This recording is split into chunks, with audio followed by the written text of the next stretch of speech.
Hi అండి, welcome to our channel Kiranshri vlogs. ఇది కార్తీక మాసం 3వ సోమవారం కదా. కార్తీక పౌర్ణమి రోజు నేను దీపం అయితే వెలిగించలేకపోయాను.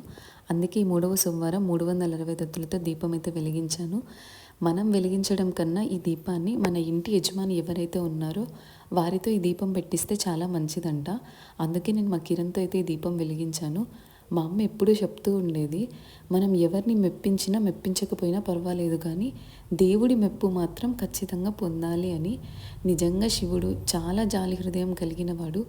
ఎలాంటి వారైనా, ఎంతటి కష్టాల్లో ఉన్నా, ఎలాంటి పరిస్థితుల్లో ఉన్నా ప్రేమగా భక్తితో శివ అని పిలిస్తే ఖచ్చితంగా ఆదుకుంటాడు. నేను అది చాలా బలంగా నమ్ముతాను. అందుకే నేను ఏ తప్పులు చేయకుండా, తప్పులు చేసే పరిస్థితులు ఏవి నాకు రాకుండా ఈ జీవితం మొత్తం సంతోషంగా ఉండాలని మనస్ఫూర్తిగా ఆ శివుణ్ణి అయితే కోరుకున్నాను. హరహర మహాదేవ శంభో శంకర. ఓం నమ శివాయ.